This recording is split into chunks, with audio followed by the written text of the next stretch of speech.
My name is Nina Signorelli. I'm 28, I live in Austin, and until about 6 months ago, I genuinely believe my life was normal. Not perfect, not Instagram perfect, but steady, predictable in a good way. I'm a software engineer at a mid-sized tech startup. Solid salary, decent benefits, the kind of job where your brain is always buzzing even when your laptop is closed.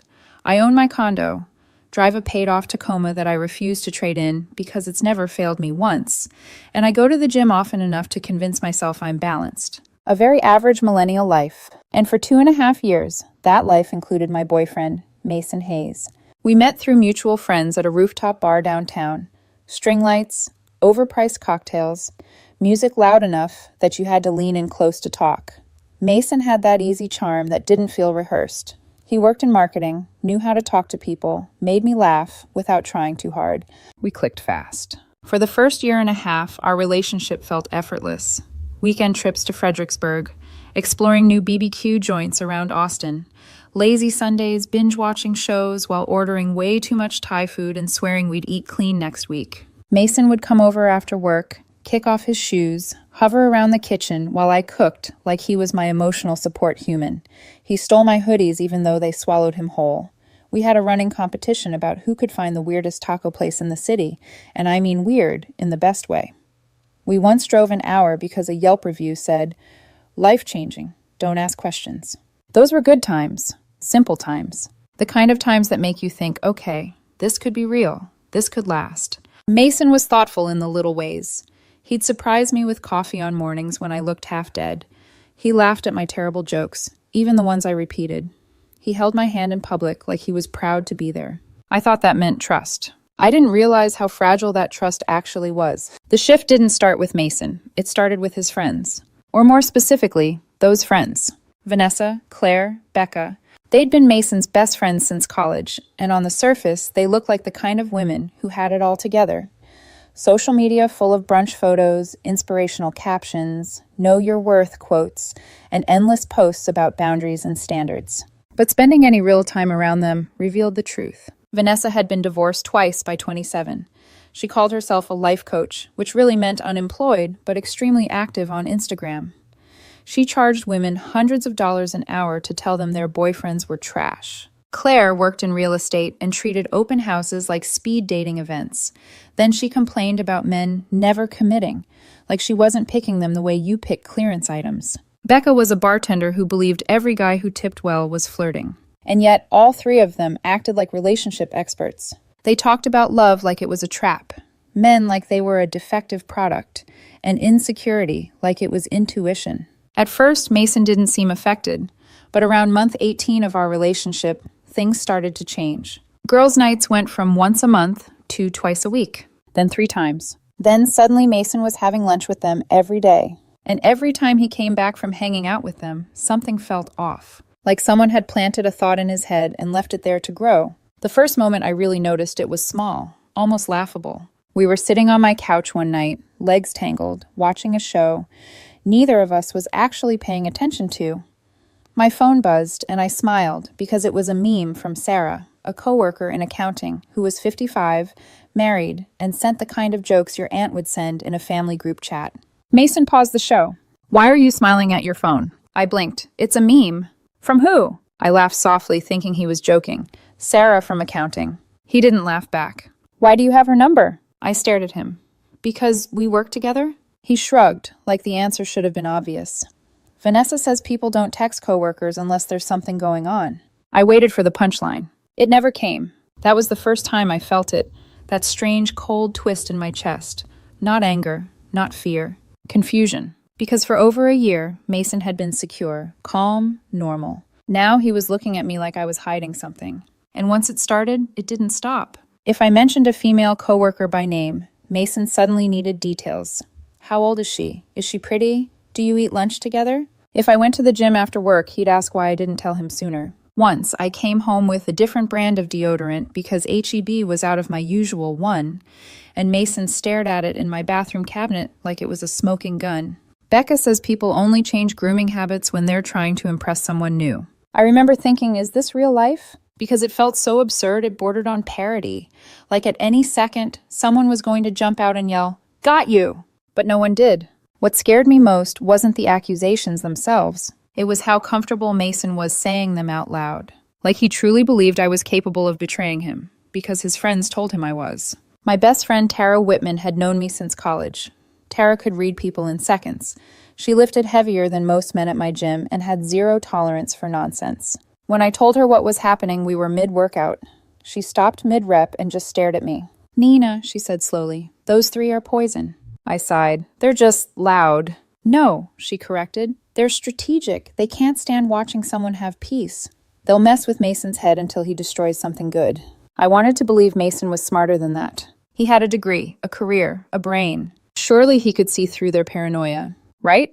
But over the next few weeks, things escalated. Mason started checking my phone when I was in the shower. He asked why grocery runs took so long. If I worked late, he'd ask, "Are you really working?" Never directly accusing me, just planting the seed. A seed that wasn't mine. Then came the night I met all three of them together again, after months of keeping my distance. Vanessa invited Mason to her apartment for a small get-together and insisted I come. I almost declined, but part of me thought maybe, if they saw me as a real person, the suspicion would stop. Vanessa opened the door with a smile that didn't reach her eyes. "Nina," she said, dragging my name out. "So good to see you." Inside, Claire was glued to her phone. Becca poured drinks like she owned the place. The conversation was normal at first, almost friendly. Then Vanessa tilted her head and asked casually, "So, how's work? Still surrounded by, a lot of people?" "A lot of people," I repeated. Claire smirked.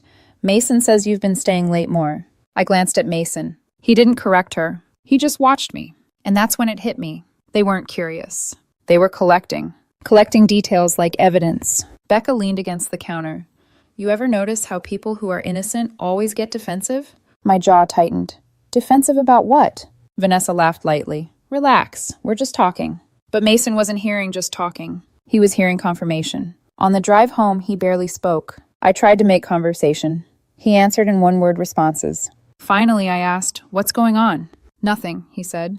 But his silence said everything. Watching his face in the dashboard light, a thought settled into my chest, heavy and unwelcome. Mason doesn't look like someone who trusts me. He looks like someone waiting for me to slip.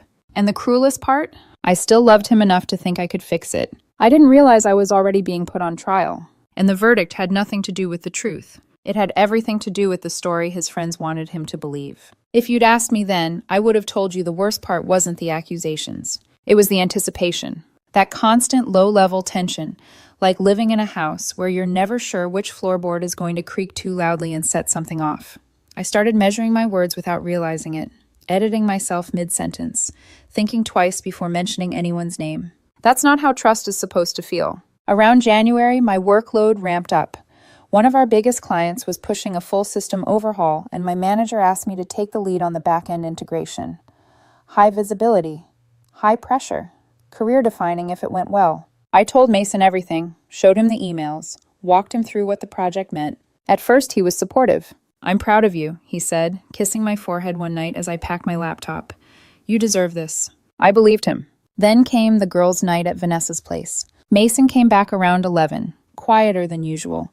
He didn't complain about the wine this time, didn't make a joke. He just sat on the edge of my couch like he had something rehearsed. "You've been working late a lot," he said. I nodded. "I told you that would happen." "Are you sure that's all it is?" I stared at him. "What else would it be?" He hesitated. "Claire says people use work as an excuse all the time." There it was again. "Not you, not I feel, not I'm worried," Claire says. I felt something in me tighten. Claire's been cheated on by every guy she's dated because she ignores red flags and dates walking disasters. That was a mistake. Mason's posture stiffened immediately. "Don't talk about my friends like that." "I'm not attacking them," I said, already tired. "I'm pointing out that they're projecting." He crossed his arms. "You're being dismissive." "I'm being factual. That was our first real fight. Not about trust. About loyalty." And I didn't realize it then, but that distinction mattered more than anything. After that night, the accusations multiplied. If I stayed late at work, he'd text, "Still there?" If I went to the gym, he'd ask, "Who goes at that time?" If I grabbed lunch with a coworker to talk through an API issue, he'd go quiet for hours afterward, like silence was punishment. Once, I stopped at H-E-B on the way home and came back with groceries for a recipe I wanted to try. Mason glanced at the bags. "Who's that for?" I blinked. "Me?" He laughed like I was missing the joke. Just saying.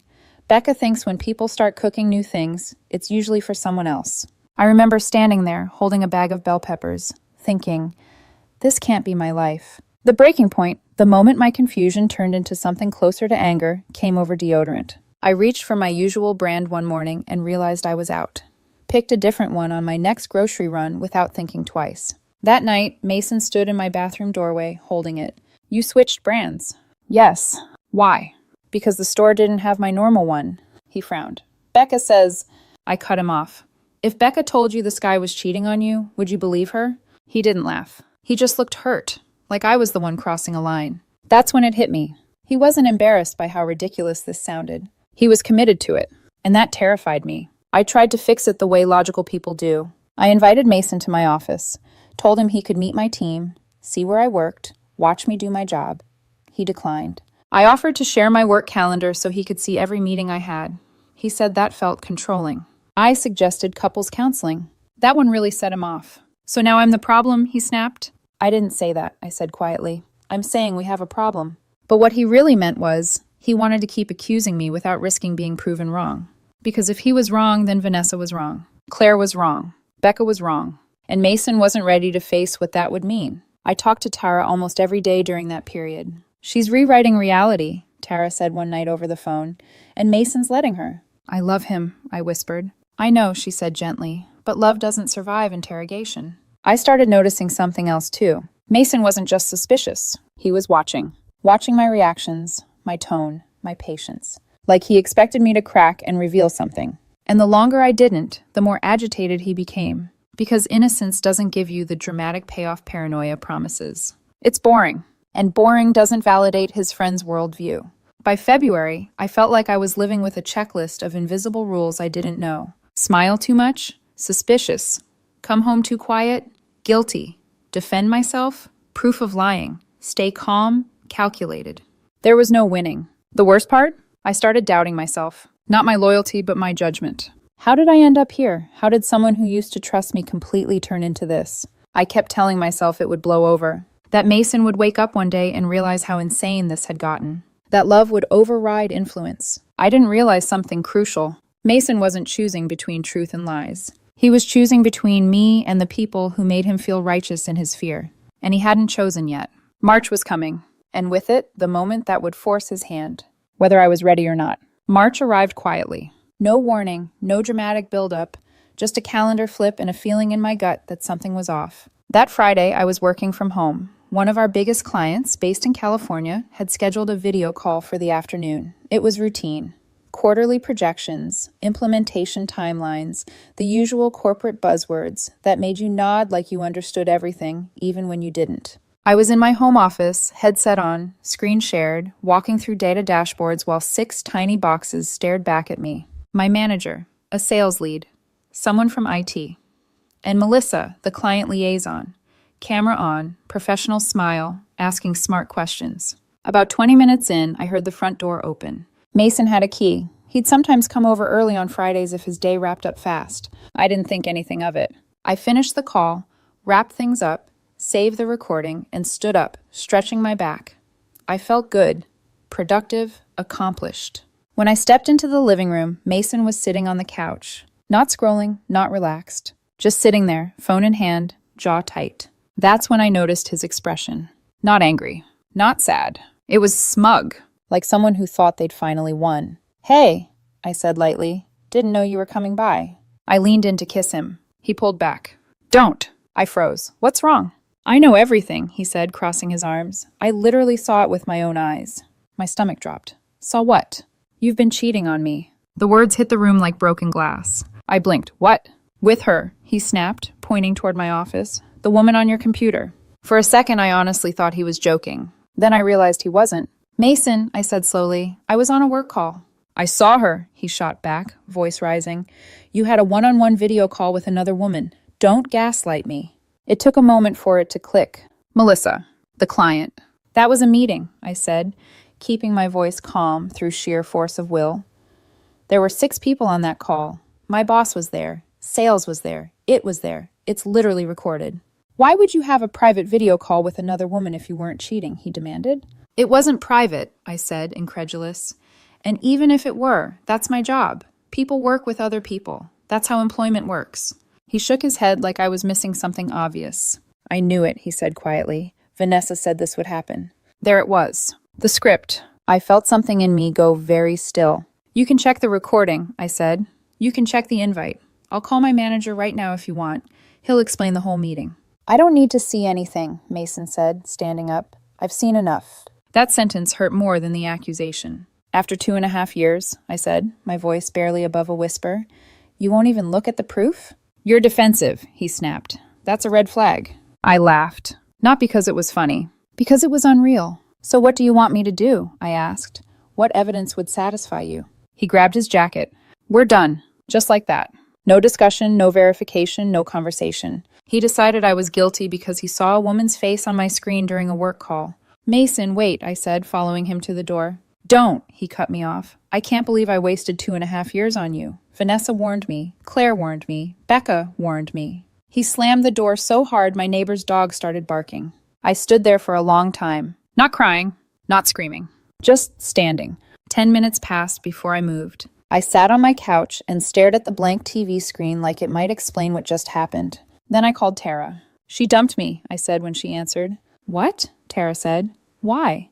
She saw a woman on my work call and decided I was cheating. There was a long pause. Aw, you're kidding. I wish I were. That's it? She asked. That's the evidence? That's the evidence. Tara exhaled slowly. Nina, those friends finally did it. Something shifted in me then. Not heartbreak. Clarity. I realized I'd spent months defending myself against something that never existed. Against people who didn't want truth. They wanted confirmation. I'm not chasing him, I said quietly. Good, Tara replied immediately. Because if you do, you teach him this behavior works. After we hung up, I blocked Mason everywhere. Phone, social media, email, Venmo. I changed my streaming passwords. Went full no contact. Some people would have tried to prove their innocence. But here's the thing. I don't beg people to trust me. If you can believe I'm a cheater with zero evidence, you don't deserve access to my life. The weeks after were strangely freeing. I threw myself into work, hit the gym harder, went out with Tara and our friends, laughed without checking my phone every 5 minutes. My project wrapped up successfully. I got praised, got a bonus. And Mason? He was probably at Vanessa's place, celebrating how right they'd all been. But that wasn't the end. Because there was someone else in that friend group. Someone who'd been watching this unfold from a distance. And soon, she'd step into my life in a way none of us expected. About 3 weeks after the breakup, I ran into Sienna Park completely by accident. I was at a small craft brewery downtown with Tara, one of those places that smelled like hops and ambition, when I spotted her sitting alone at the bar, scrolling through her phone with the same tired posture I'd been carrying around for weeks. I recognized her instantly. Sienna had been part of Mason's college friend group. Not one of them, not Vanessa, Claire, or Becca, but the quiet fourth, the one who slowly drifted away while the others got louder. She'd roomed with Mason freshman year before transferring to UT Austin for a better engineering program. They stayed in touch, loosely. I'd met her maybe 4 or 5 times over the years. Birthdays, group dinners, once at Mason's graduation. She was always calm, observant, the kind of person who listened more than she spoke. Tara followed my gaze. Isn't that Mason's friend? Was, I said.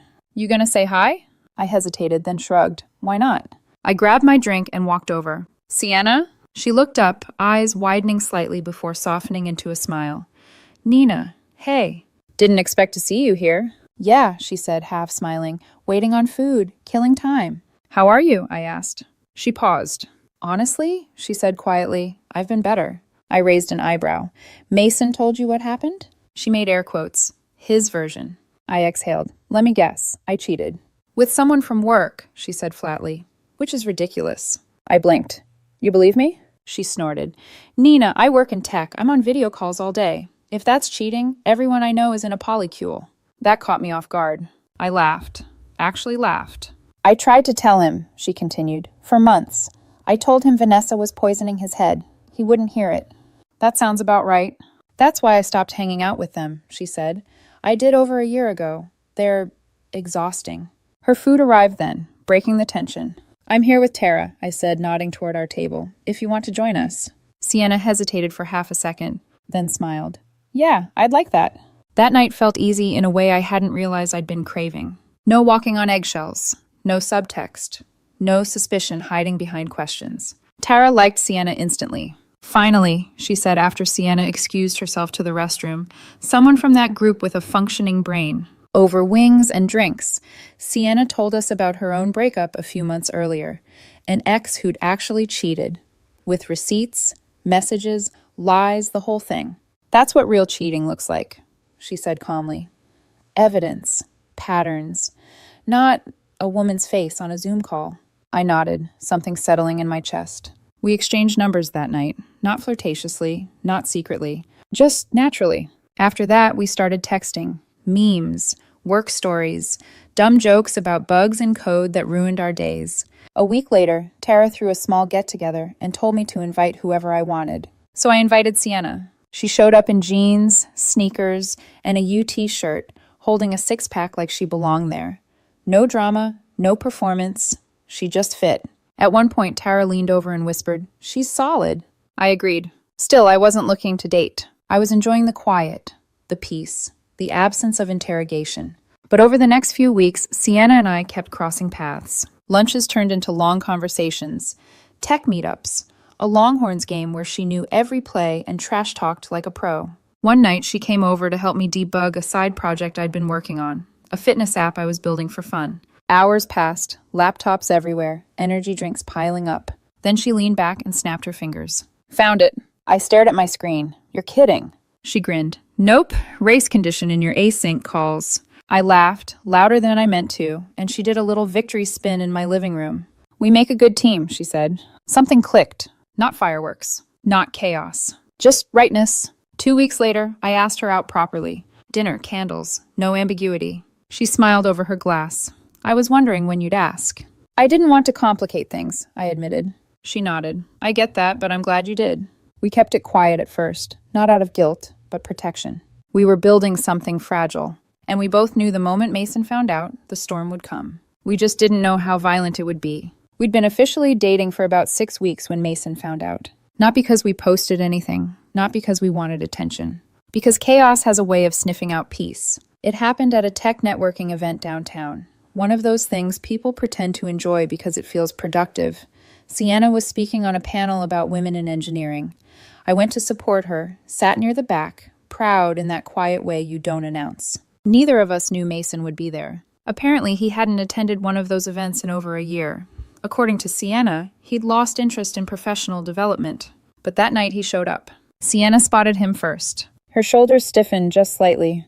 "Oh." I followed her gaze. "Mason." And before either of us could react, he was already walking toward her with exaggerated enthusiasm. "Oh my God, Sienna," he said, pulling her into a hug that lasted a beat too long. "It's been forever." She smiled politely and stepped back. "Hey, Mason." "We should catch up," he said quickly. "I have so much to tell you about Nina and everything that happened." "Stop," Sienna said calmly. He blinked. "What?" "I already know what happened," she said. "Nina told me. The actual version." Mason frowned. "When did you talk to her?" "We've been talking for a while," she replied, then without hesitation. "We're dating." I wish I could say I saw his face. I didn't. But Sienna described it later with precision. Shock, confusion, anger, betrayal, rage. All in about 3 seconds. "You're dating my ex," he said, voice low. "I'm dating the woman you dumped for having a work call," Sienna corrected. "A work call you refused to verify." "That's not—" "You didn't let her explain," she continued. "You didn't look at proof. You chose Vanessa, Claire, and Becca over common sense." That's when Vanessa appeared. Of course she did. Like a toxic genie summoned by insecurity. "What the hell is going on here?" Vanessa demanded, stepping between them. "You don't date your friend's ex. That's girl code." Sienna didn't raise her voice. She didn't flinch. "Vanessa," she said evenly, "you've been divorced twice before 30 and have destroyed every healthy relationship around you. I don't think I'll be taking relationship advice from you." According to Sienna, Vanessa looked like she'd been slapped. Mason didn't say another word. He just stared. Later that night, the calls started. From unknown numbers. Blocked numbers. Burner numbers.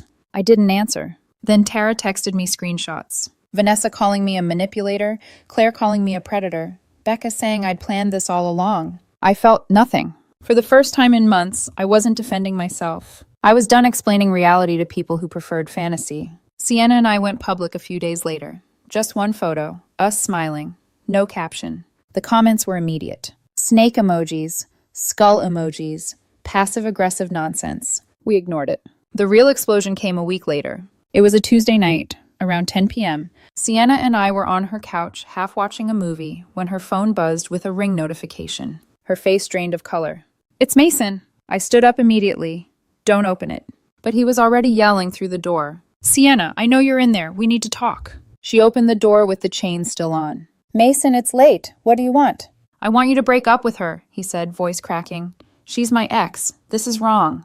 "That's rich," I said, stepping into view. "You dumped me." His face crumpled when he saw me. "You're really with her?" he whispered. "You're actually dating her?" "Yes," I said calmly, "because she trusts me." He slid down the hallway wall, sobbing like the scene was scripted. "I made a mistake," he cried. "Please, I'll do anything." I looked at him and felt nothing. "No," I said. "What?" "No," I repeated. "You don't get to dump me with zero evidence, let your friends smear my name, and then come back when you realize you were wrong." "But I love you." "No," I said again. "You love the version of me your friends created. You never loved me." Sienna closed the door while he kept yelling. Security escorted him out. The next morning, his father called me. "I'm embarrassed," he said. "A work call? That's what he threw away 2.5 years over?" "Yes," I said quietly. "You deserve better," he replied, "and I'm sorry." That was the last conversation I ever had about Mason. Sienna and I have been together 4 months now. We're moving in together next month. No accusations, no paranoia, no trials. Just trust. Last I heard, Mason started therapy. His friends are still single, still miserable, still posting empowerment quotes while wrecking lives. Some people